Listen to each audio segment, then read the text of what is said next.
Bienvenidos al canal Abre los Ojos, una mirada crítica a la religión y a la política. En los últimos vídeos vimos un relato de la historia de Jesús en dos partes, desde su nacimiento hasta su entrada en Jerusalén y desde la entrada de Jerusalén hasta su muerte. Y luego empezamos en el último vídeo a ver las pruebas en que había yo sustentado mi relato.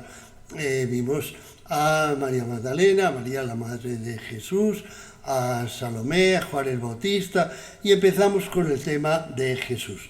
Hoy vamos a terminar el tema de Jesús y luego vamos a ver el tema de su familia y de sus apóstoles. Por lo tanto, pues como siempre les ruego encarecidamente que si quieren entender a cabalidad este vídeo, es bueno que si no lo han hecho, miren los anteriores. Entonces empezamos con la familia, con Jesús y con su familia. Jesús es un hijo único, según la tradición de la Iglesia católica y de algunas iglesias ortodoxas orientales, hijo de José y de María. En el último vídeo dejamos a María en Gamala. Había huido del palacio de Herodes en Jericó y había llegado a Gamala.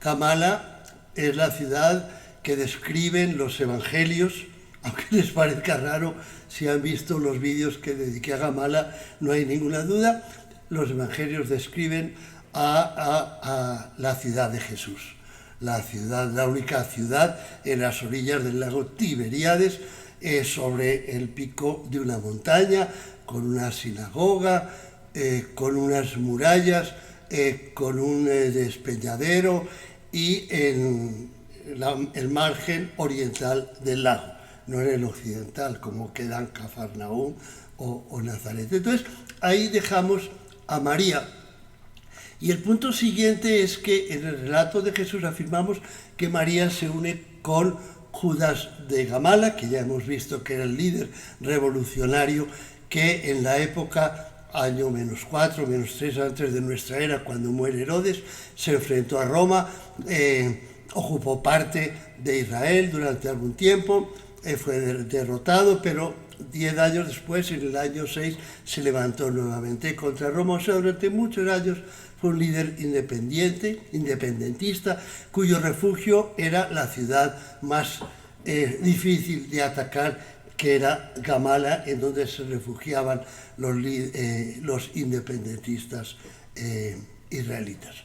Entonces, ahí yo hago la presunción en el relato de que María se une con el líder de Gamala, con Judas de Gamala, y con él engendra a los hermanos uterinos, o sea, por el vientre materno de Jesús, que en su orden son Santiago, Pedro, Judas y José. ¿Y de dónde saco yo? Me preguntaba alguien con razón, ¿de dónde saca usted esa unión de María con Judas de Gamala? Mire, la saco de lo siguiente. Primero, de una conjetura. ¿Quién tenía la capacidad para llevarse en seguridad a María y a su hijo recién nacido o por nacer, Jesús, desde Jericó hasta Gamala? Judas, que ocupaba en esa época parte de esos territorios con sus ejércitos revolucionarios. ¿A quién le interesaba en Gamala desposar a María?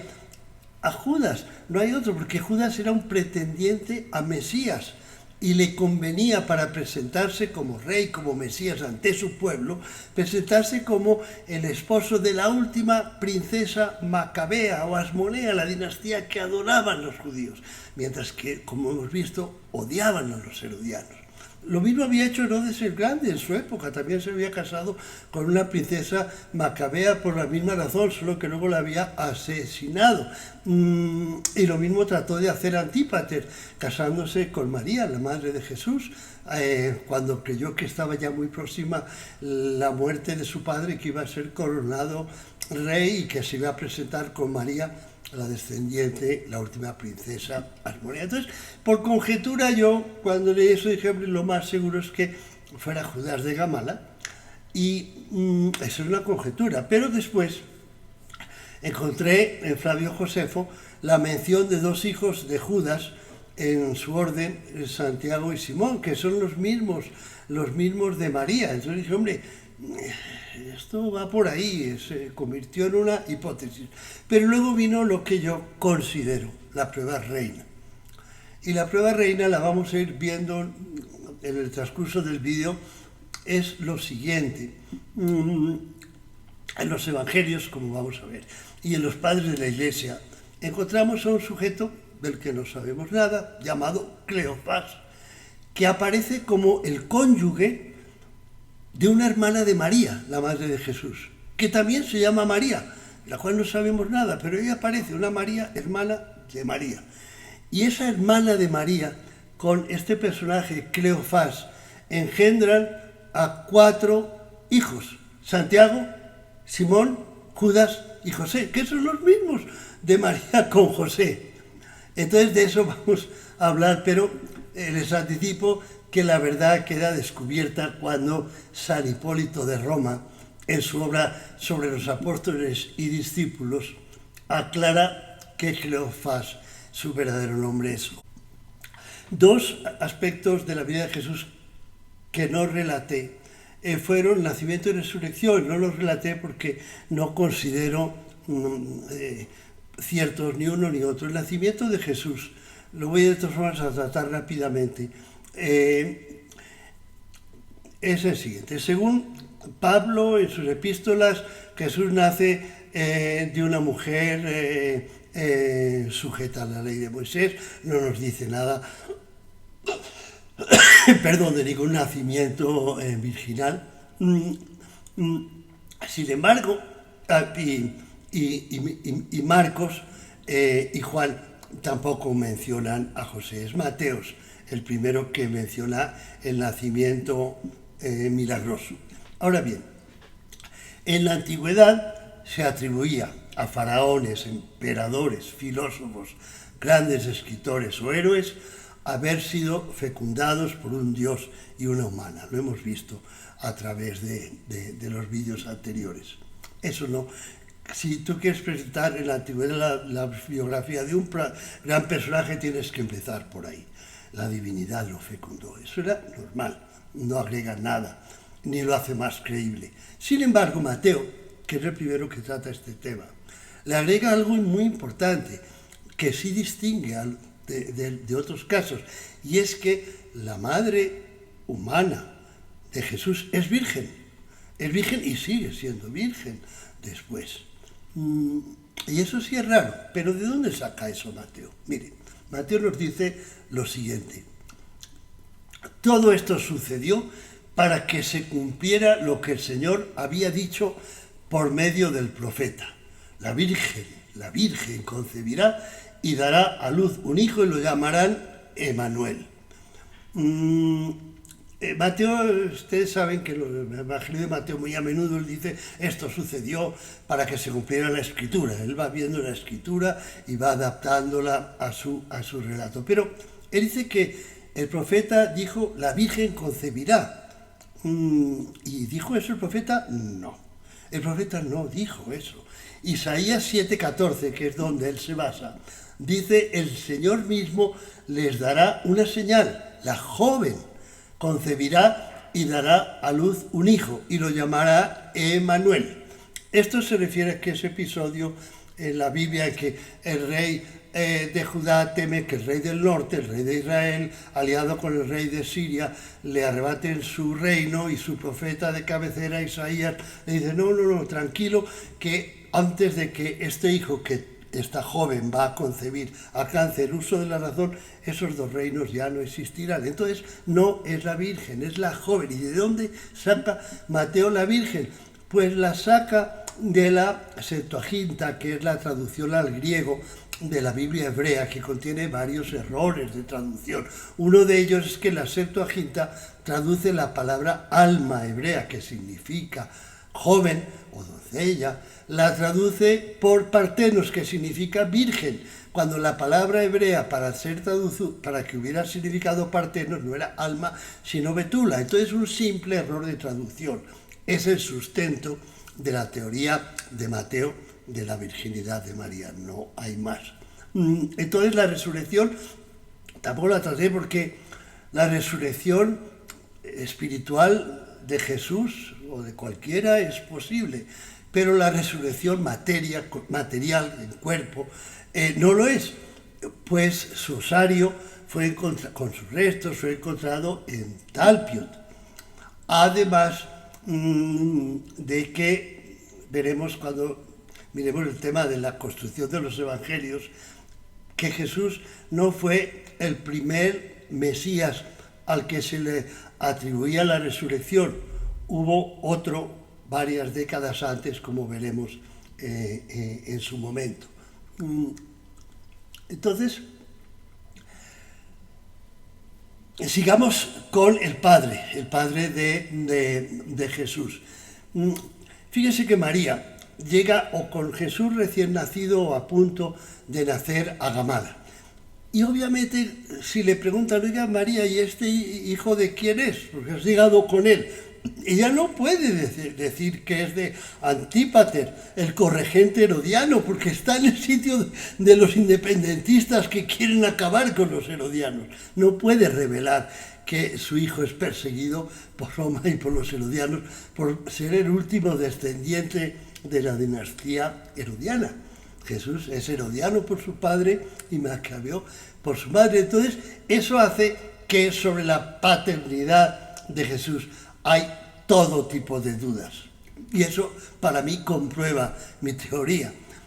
Y fíjese, en los evangelios de Marcos y Juan no se menciona a José. En Juan 8:41, Jesús está discutiendo con los judíos y entonces dicen los judíos esto: nosotros no hemos nacido de la fornicación, como diciendo nosotros no, tú sí. Y Jesús se defiende de eso en el evangelio de Tomás. Por ejemplo, de Tomás dice: uno que conoce a su padre y a su madre será llamado hijo de una prostituta. En Marcos 6:3 se dice: ¿no es acaso el carpintero el hijo de María? No menciona a José. Mateos hará un pequeño cambio y dirá: no es el hijo del carpintero, pero en Marcos, el primer evangelio, aparece Jesús el carpintero, no el hijo del carpintero. Y eso, permítame hacer ya una observación: los evangelios no se escriben de una vez. Como veremos cuando toquemos el tema de su elaboración, se escriben durante varios siglos. Dos personajes muy importantes, porque uno dirigió un diccionario católico y otro una colección de padres de la Iglesia, decían que hasta el siglo VI se habían hecho modificaciones en los evangelios, por lo que es normal que los mismos evangelios se contradigan, digan a veces una cosa y luego otra. Eso es perfectamente normal en los evangelios, y el que quiera profundizar, ahí está el libro Jesús no dijo eso, de Bart Ehrman, que trata muy bien ese tema, además de otros autores también. Entonces, en el Corán se denomina siempre a Jesús como hijo de María, no se menciona a José. En el Talmud, en los libros sagrados hebreos, según el escritor judío Joseph Klausner, autor de una biografía de Jesús, dice: hay afirmaciones en el Talmud de carácter tendencioso y no fidedigno, en el sentido de que Jesús era el bastardo de una adúltera y que su padre se llamaba Pandera o Pantere. Por su parte, el padre de la Iglesia Orígenes, en su libro de refutación contra el autor griego Celso, dice: Celso niega crédito a lo que está escrito acerca de la concepción de Jesús y cree haber sido engendrado por un tal Pantira que corrompió a la Virgen María. Todo esto son calumnias, eso no tiene importancia. Lo importante es que en los evangelios, en el Corán, en el Talmud, en la literatura patrística, en la literatura de autores grecorromanos, se expresa fuertes dudas sobre la paternidad de Jesús. Y en general ni se menciona a José. Entonces, ¿de dónde viene el nombre José? La mayor parte de los investigadores han llegado a la conclusión que tengo aquí. Miren, recuerden que en la antigüedad había habido el reino del norte, Israel, y el reino del sur, Judea. En Judá esperaban a un Mesías, hijo de David, descendiente del patriarca Judá. Pero en Galilea, donde el patriarca era José y la tierra era de sus hijos Rubén y Manasés, el Mesías que esperaban era un Mesías hijo de José. Entonces al Mesías en el sur se le podía decir el Mesías hijo de David, pero en el norte, Galilea, se le decía el Mesías hijo de José. Yo creo que ese es el origen del nombre de José atribuido a Jesús. Ahora pasamos al tema de los hermanos de Jesús. Primero veamos lo que dicen los evangelios y algunos padres de la Iglesia sobre los hermanos de Jesús. Los hermanos de Jesús son mencionados en varios pasajes de los evangelios. Todos los evangelistas, o por lo menos los tres sinópticos, tienen este relato de la madre y los hermanos de Jesús fueron a verle. Cuando Jesús pregunta, ¿y quiénes son mis hermanos? ¿Se acuerdan? En Marcos 6:3 ya hemos visto, ¿no es este el carpintero, hijo de María, hermano de Santiago, de José, de Judas y de Simón? En Mateo lo mismo, con la diferencia que en vez del carpintero es el hijo del carpintero. En Juan 2:12 Jesús se dirige a Cafarnaúm con sus hermanos. Y en Juan 7:3 aparece esta frase terrible: ni aún sus hermanos creían en él, en Jesús. Entonces, estas son formas muy claras de referirse a hermanos, no a familiares lejanos ni a primos. Si ustedes hacen el ejercicio de reemplazar hermanos por otra palabra, primos o lo que sea, verá que no tiene sentido, Para confirmar la identidad de una persona se puede utilizar de varios hermanos, se puede utilizar al padre, pero no a un tío ni a un abuelo, obvio. El padre podía ser una buena persona y el tío no.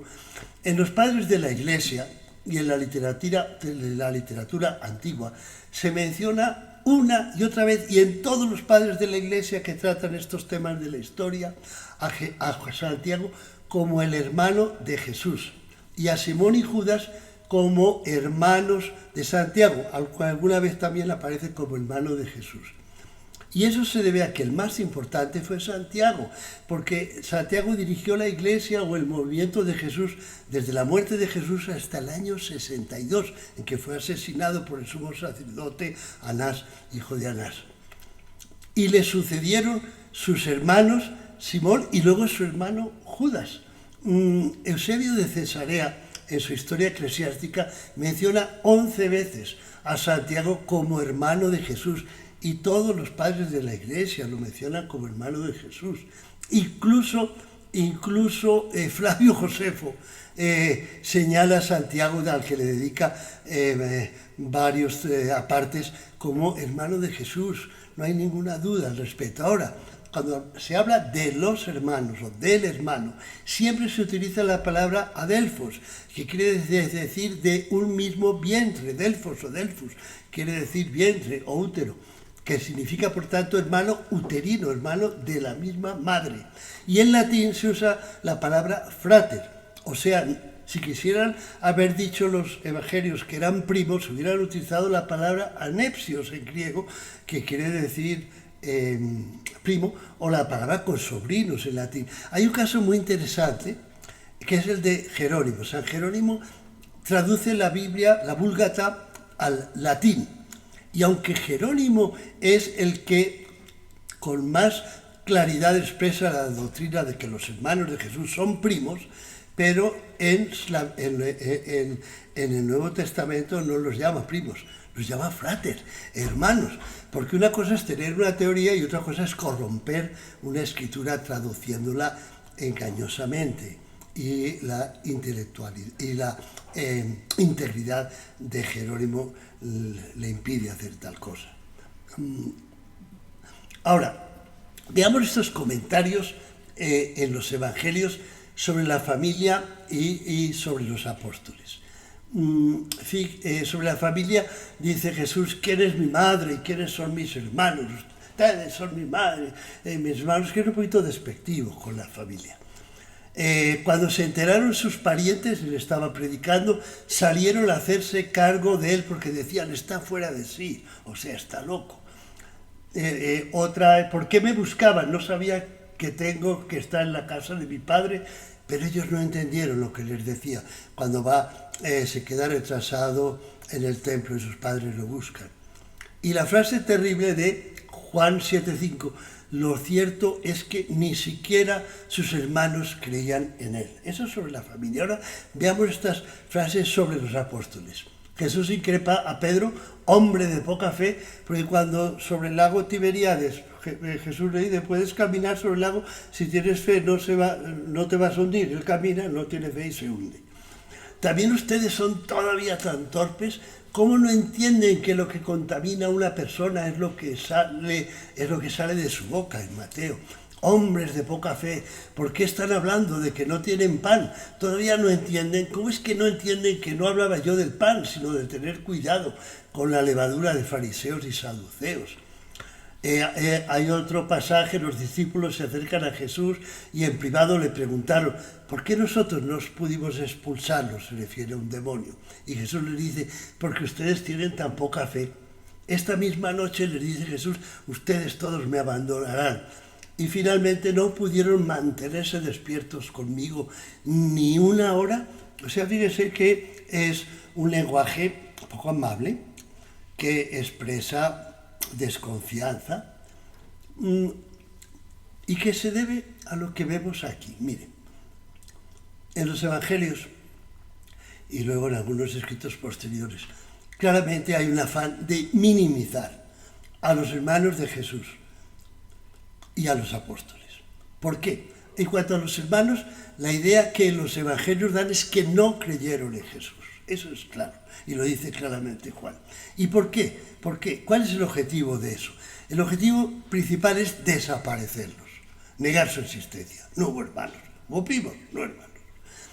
Y ocultar su papel directivo, porque durante décadas después de la muerte de Jesús, ellos dirigieron el movimiento de Jesús, la iglesia de Jesús. La dirigieron Santiago, Simón y Judas, los tres hermanos, porque era un movimiento dinástico que había iniciado Judas de Gamala, y antes que él, el padre de Judas. Entonces, ¿cuál es la estrategia? Las afirmaciones que hemos visto en los evangelios, y como grupo separarlos de los apóstoles, negar que los hermanos fueran apóstoles. Ahora, los apóstoles, el mensaje que los evangelios quieren llevar es que no entendieron a Jesús. Y no entendieron a Jesús. ¿Cuál es el objetivo de eso?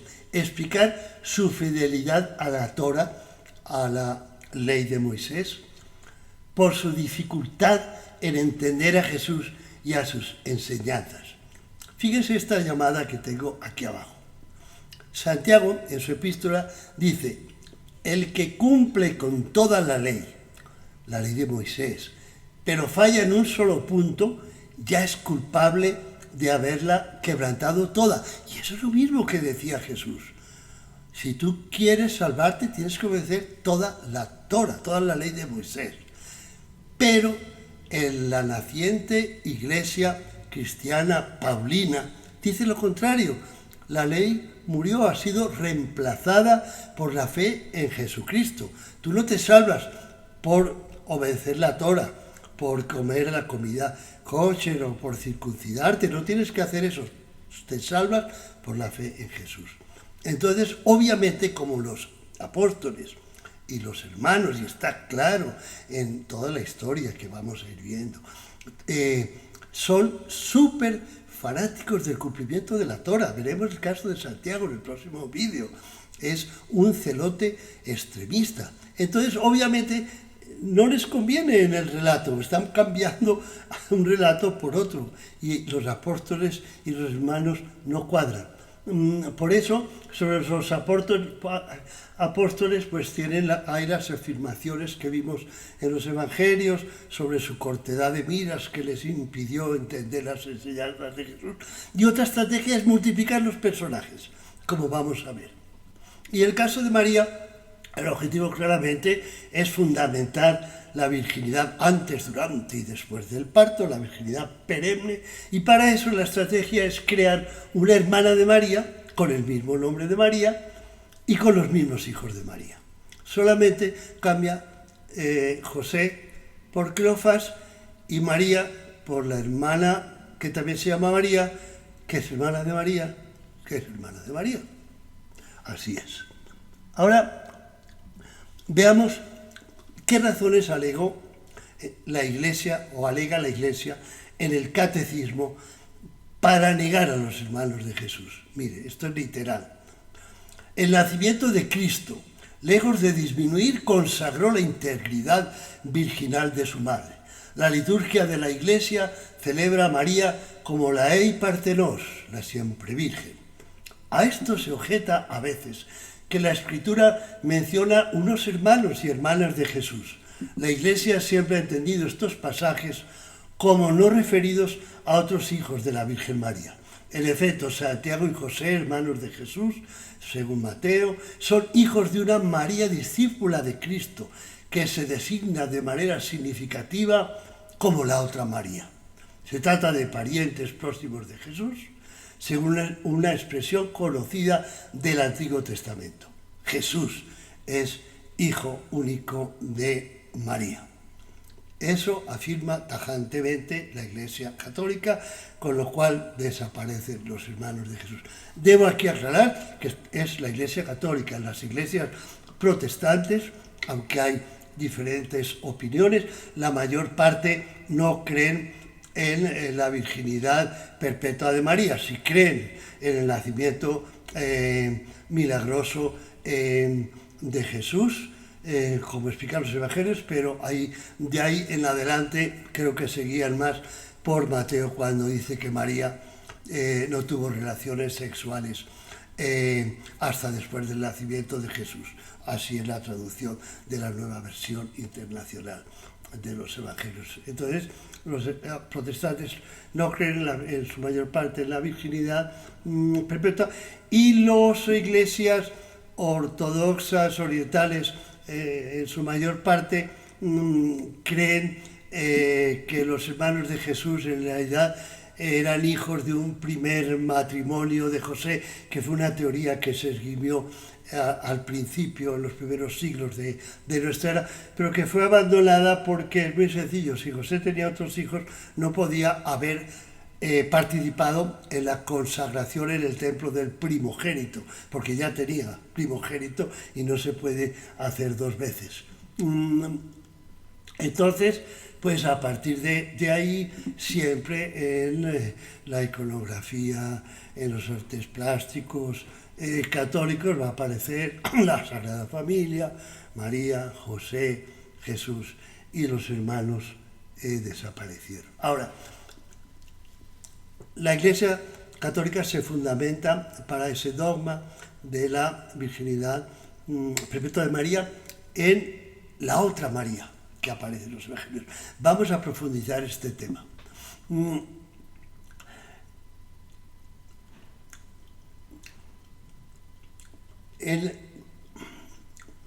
Ya vimos que en el Catecismo dice José, Santiago y José, los hermanos de Jesús, Mateo 13:35, son los hijos de una María, discípula de Cristo, la otra María. Se trata, por lo tanto, de parientes próximos a Jesús. Jesús es el único hijo de María. Muy bien, ¿quién es esa otra María? Pues bien, en Mateo 28:1, que es la base de la creencia de la Iglesia, se dice: después del sábado, al amanecer del primer día de la semana, María Magdalena y la otra María fueron a ver el sepulcro. La otra María. Ahora, ¿quién es esa otra María? Se aclara un poco en Marcos 15:40, cuando dice: había unas mujeres que miraban desde lejos, entre ellas María Magdalena, María, madre de Santiago el Menor y de José, y Salomé. O sea, la otra María es aquí, según la interpretación de la Iglesia Católica, María, la madre de Santiago el Menor y de José. Y luego en Juan hay este otro pasaje: estaban junto a la cruz de Jesús su madre y la hermana de su madre, María, mujer de Cleofás, y María Magdalena. O sea, la Iglesia Católica une estos tres pasajes y dice: María, madre de Santiago el Menor y José, es la hermana de su madre, está casada con Cleofás y se le denomina la otra María. Esa es la teoría. O sea, hay algo extraño ahí, porque cuando se dice que van a visitar el sepulcro, se supone que para ungir el cuerpo de Jesús, pues van María Magdalena, la primera, es la esposa, van la otra María y Salomé, que puede ser la Salomé reina o la Salomé hermana de Jesús, pero lo importante es que dejan por fuera a alguien muy importante, la madre de Jesús. El ungir el cadáver de Jesús era básicamente la función que debían desempeñar en primer lugar la esposa y la madre, no la esposa y la tía. No tiene sentido. Pero prosigamos. Poco a poco, la otra María y su esposo Cleofás, a quien me he referido, aumentan su prole, porque en los evangelios solo se habla de la otra María con Cleofás, tiene 2 hijos, Santiago y José. Pero en Eusebio, en la historia eclesiástica, también le atribuye a otro hijo, Simón.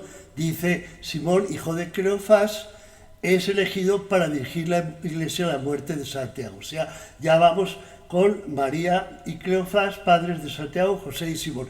Y en Papias, otro padre de la iglesia importante del siglo II, se dice que María, la esposa de Cleofás o Alfeo, que era la madre de Santiago, el obispo y apóstol, y de Simón y de Tadeo y de José. Tadeo, como veremos, es Judas, es un apodo de Judas. Judas Tadeo se le nombra muy a menudo. O sea, primero partimos de 2 hermanos, Eusebio de Cesarea el tercero y el cuarto en Papias.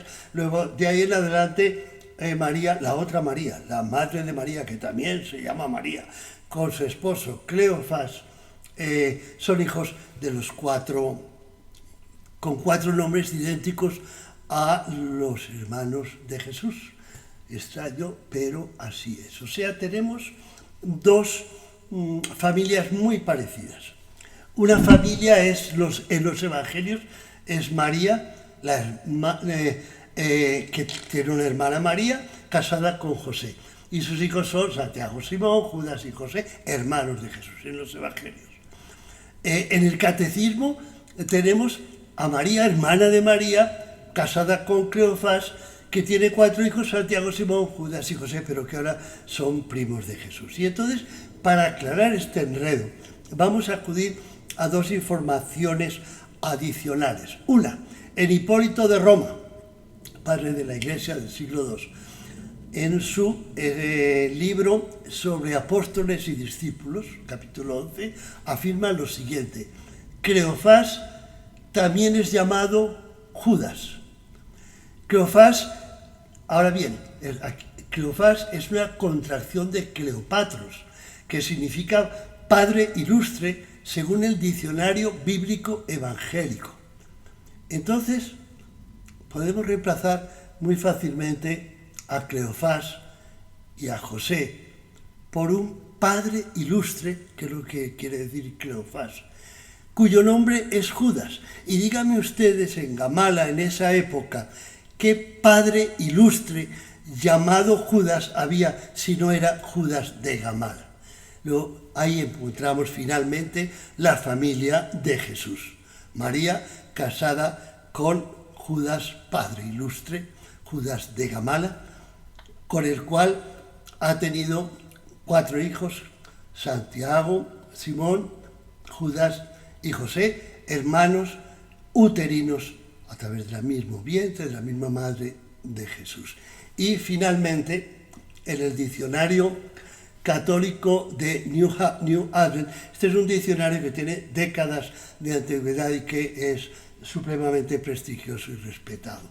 Y yo cito esta frase que, por favor, miren el significado, que es tremendo. Dice: la existencia entre los primeros seguidores de 2 listas de hermanos con los mismos nombres y en orden de edad no es probable y no puede ser asumida sin prueba. Es decir, lo que está diciendo el diccionario católico es que el catecismo no afirma cosas que no son probables y que no pueden afirmarse sin pruebas. Y yo añado cosas además que, si las creemos, nos impiden totalmente conocer la verdadera historia del movimiento de Jesús. Porque la historia del movimiento de Jesús es la historia de los hermanos de Jesús, que fueron quienes los dirigieron durante varias décadas después de la muerte de Jesús. Ahora, vamos a ver la identidad de los hermanos de Jesús según el mismo diccionario católico de New Advent. Sobre Santiago dice lo siguiente: sin duda el obispo de Jerusalén y el autor de la epístola de Santiago. Santiago, el hermano del Señor, es el mismo que Santiago, el hijo de Alfeo. Cleofás y Alfeo son meras transcripciones de la misma palabra aramea alfai. O sea, en conclusión, Santiago, el hermano del Señor, es el mismo Santiago, hijo de Alfeo, hijo de Cleofás y por tanto hijo de Judas de Gamala, siendo Cleofás Judas de Gamala.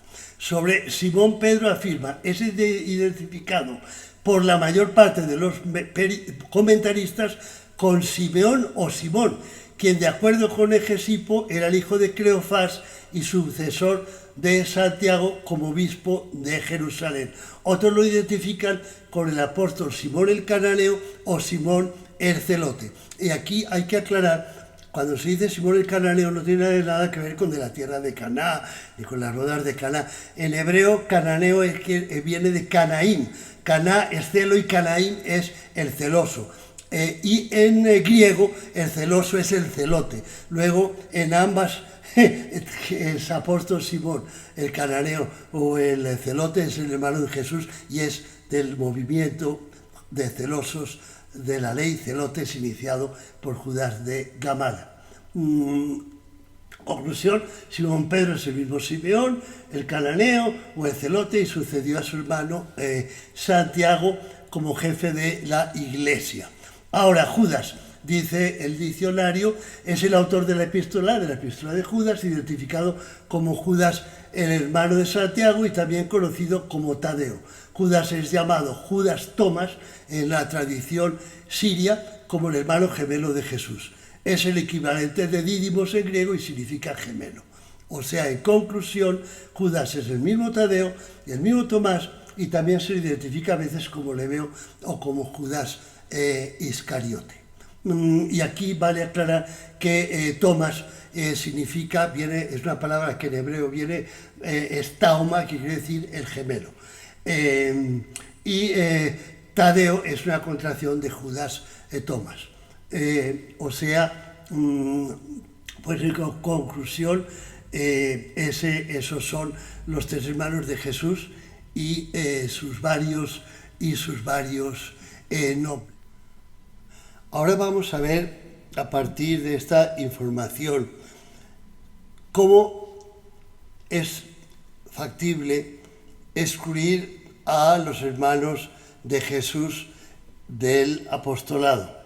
En primer lugar, tenemos que tener total claridad sobre el hecho de que los hermanos de Jesús eran hermanos y a la vez eran apóstoles. En su epístola a Gálatas 1:18, Pablo narra creo que es su primera visita a Jerusalén, que el único apóstol al que vio, además de Pedro, fue Santiago, el hermano del Señor, lo cual implica que tanto Pedro como Santiago son apóstoles. Es claro, además de Pedro, quiere decir que Pedro es uno de ellos, el único apóstol que vi fue Santiago, el hermano del Señor. Y Pablo está muy cerca, mucho más cerca, 20, 30, 50 años más cerca que los evangelistas de los hechos y de los personajes. Él conoce a los apóstoles, conoce a Pedro, conoce a Santiago. Él menciona que los tres pilares de la Iglesia de Jesús son en este orden, que es orden siempre de preeminencia: Santiago, Pedro y Juan. Y no habla de Santiago, el Zebedeo, ni el de Alfeo. Él conoce un solo Santiago, Santiago, el hermano del Señor. Y tanto él como Pedro, su hermano, son apóstoles. De la misma forma, entre otros muchos ejemplos a través de la patrística, tenemos en la carta 53 de Jerónimo lo siguiente: dice, los apóstoles Santiago, Pedro, Juan y Judas han publicado 7 epístolas. Nuevamente no hace ninguna distinción entre Pedro el cananeo o el celote o Santiago de Zebedeo. Hay un Santiago, un Pedro, un Judas, que obviamente son los tres hermanos del Señor, que son también apóstoles. Entonces,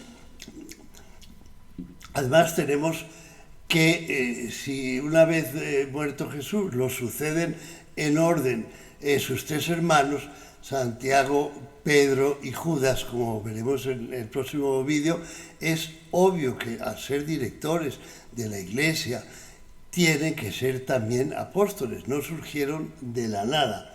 Sin embargo, hay dos estrategias por las cuales los evangelios y en algunos padres de la Iglesia se trata de eliminar a los hermanos del Señor del listado de apóstoles. La primera estrategia es, para excluir a los hermanos, es diferenciar ambos grupos, el grupo de apóstoles por un lado y el grupo de hermanos por otro.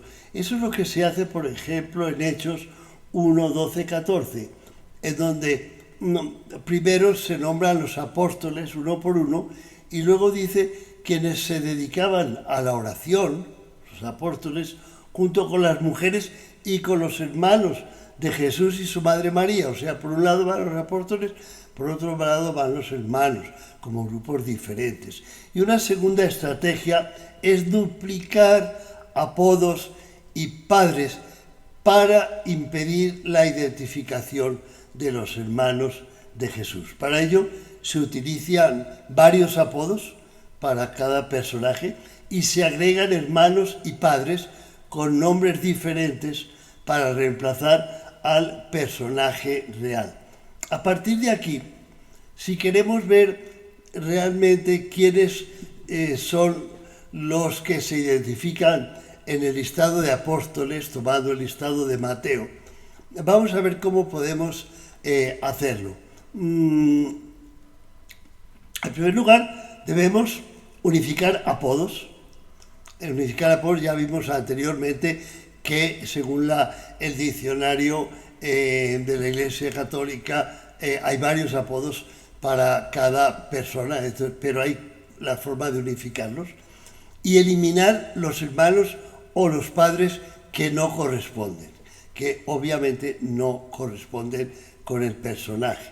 Entonces tomemos el listado de apóstoles de Mateo.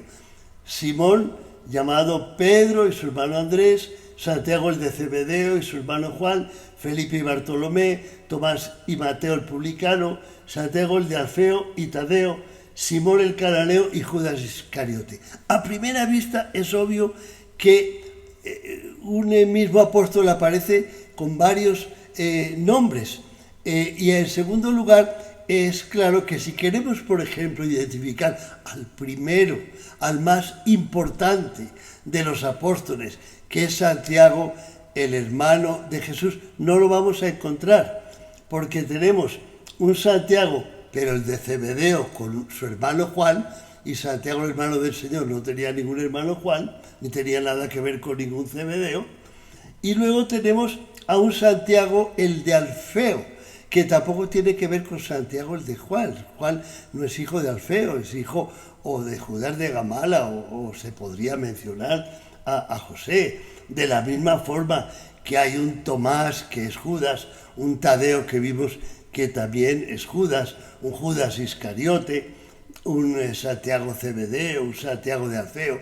Se trata un Simón Pedro, un Simón el Cananeo, o sea, se trata de multiplicar los Pedros, los Santiagos y los Judas, para impedir identificar que hay un Santiago, un Pedro y un Judas, y los tres son los hermanos del Señor y a la vez los apóstoles. Y fíjense aquí, no quiero tampoco parecer muy excluyente, yo no niego que pudo haber un señor Zebedeo muy importante, que tuviera un hijo que también se llamara Santiago. Todas esas cosas son posibles, pero si se agregan, no si excluyen. O sea, si el listado de apóstoles de Mateo nos dijera los apóstoles eran Santiago, el hermano de Jesús, Santiago, el hijo de Zebedeo, eso sería creíble. Pero si el hijo de Zebedeo o el hijo de Alfeo aparece y no aparece el verdadero Santiago, ahí hay que sospechar que lo que se trata es un rapto, un robo de identidad, así de sencillo. Entonces, si tenemos en cuenta que Simón Pedro Cananeo es un solo personaje, el Santiago de Zebedeo y de Alfeo es el Santiago, hermano del Señor, y el Tomás, el Tadeo, el Judas Iscariote son un solo personaje, Judas. Y eliminamos los personajes que se han puesto ahí para obviamente evitar una identificación verdadera, que son el supuesto hermano de Pedro, Andrés. Pedro, el hermano de Jesús, no tenía, y de Santiago no tenía ningún hermano, Andrés. O Juan, porque tampoco Santiago tenía un hermano Juan. Entonces unificamos esos personajes, eliminamos Andrés y Juan, y nos quedan Pedro, Santiago, Judas, los tres hermanos del Señor. Judas en su epístola se define al mismo, obviamente, como el hermano de Santiago, y Pedro lo hace en numerosas ocasiones, más Felipe, Bartolomé y Mateo. O sea, había 6 apóstoles, de los cuales 3 eran los hermanos de Jesús. Hermanos, apóstoles y futuros, una vez fallecido Jesús, directores del movimiento de Jesús, que era un movimiento dinástico que viene de Judas de Gamala, de su padre, y luego de Jesús, y luego de sus hermanos.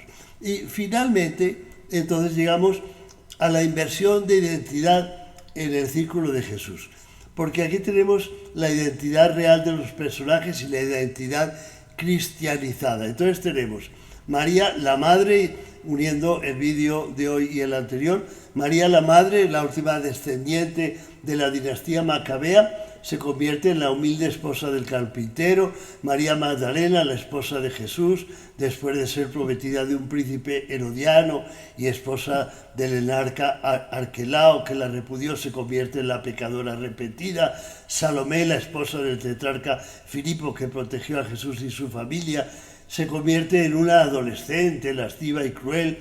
Juan Bautista, un líder independentista, se convierte en un santón, precursor de Jesús. Los hermanos de Jesús, que son los apóstoles y sus sucesores en la dirección de su movimiento, pues ni fueron apóstoles ni hermanos, se convierten en solo primos. Y los apóstoles se convierten en gente sencilla, bien intencionada, que no entendieron que Jesús predicaba cambiar la obediencia a la ley de Moisés a la Torá por la fe en Jesucristo, no lo entendieron. Entonces, pues todos estos cambios derivan del cambio fundamental, que es convertir a el pretendiente, el último pretendiente de la dinastía Asmonea, por reconstituir el reinado de su ascendencia materna, un Mesías, un pretendiente real, un Mesías que luchó para conseguir la independencia de Israel, condición necesaria para que llegara el reino de Dios, un reino de justicia y de abundancia, en el cual Yahvé sería el único rey. Y las leyes de Yahvé, que en la Torá serían las leyes del pueblo de Israel. Cuando se cambia a ese personaje por el humilde carpintero, pacifista, prorromano, que mira solamente un reino en el más allá y que predica la obediencia a los gobernadores, hay que cambiar todos los personajes que le rodean, obviamente. Pero entonces lo que tenemos es una inversión de personajes, una inversión de la verdadera historia, que nos impide ver realmente qué sucedió en el Israel de la época de Jesús y después de Jesús, que es lo que vamos a ver en el próximo vídeo sobre el gran enfrentamiento entre los dos movimientos o las dos iglesias. La iglesia de Jesús, de sus hermanos, a la que llaman hoy día judeocristianismo, la iglesia celote y fanática de la ley de Moisés, y la emergente iglesia paulina, que se convertirá en la iglesia cristiana y que va a ser exactamente lo contrario de la iglesia o del movimiento de Jesús. Hasta entonces, muchas gracias por su atención hoy.